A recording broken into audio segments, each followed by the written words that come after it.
இனிமேல் இந்த விமர்சனங்கள் ஆக்கப்பூர்வமா எடுத்துக்கிட்டு மாறுவதற்கான வாய்ப்புகள் இருக்கா? ஏன்னா நீங்களே தொடக்கத்துல சில குறைபாடுகளை பட்டியலிட்டீங்க. எப்படி போகும்னு நினைக்கிறீங்க?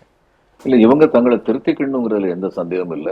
ம். இவங்களை ஒரேடியா திட்ட வேண்டியதில்லை. ஏன்னா இப்ப இல்ல பல பேர் புதியவர்கள். முதலமைச்சரே வந்து அரசியலுக்கும் நிர்வாகத்துக்கும் வந்து ம். புதியவர். ம்.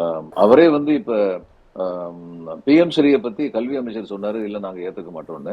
ம். ஆனா ஏபிவிபி அகில் பாரதிய வித்யா பரிஷத் மாணவர் பிஜேபியுடைய ஸ்டூடெண்ட் விங் அவங்க போய் முதல்வர் பார்த்தபோது நாங்க பரிசீலிப்போம்னு சொன்னார். ரெண்டுக்கும் வித்தியாசம் இருக்கு. ம். இதெல்லாம் வந்து அடிப்படையான விஷயங்கள். அதாவது நமக்கு மாநில உரிமைகள்னு சில விஷயங்கள் இருக்கு. அதுல எப்படிப்பட்ட ஸ்டாண்ட் எடுக்கணும் அப்படிங்கிறத பத்தி முதலமைச்சர் உட்பட எல்லாருமே வந்து கொஞ்சம் யோசிக்கணும். உங்க ஒண்ணு சொல்லப்பட்டது, அந்த வரலாறுலாம் அவங்களுக்கு எப்படிங்க தெரிஞ்சிருக்கணும். எப்படிங்க தெரிஞ்சிருக்கும்னு சொல்லி அமைச்சரா வந்த ஒருத்தங்களை பத்தி நம்ம வந்து விட்டுட்டு போயிட முடியாது. தெரிஞ்சுக்கலன்னா படிச்சுக்கணும். அது ரொம்ப முக்கியம்.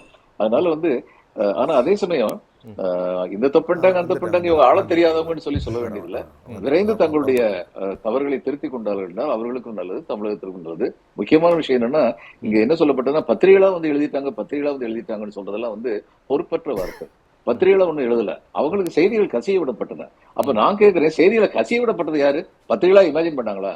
அதனால விவாதங்கள் வந்து பொறுப்பான விவாதங்களாக இருந்தால் நன்றாக இருக்கும். அவ்வளவுதான்.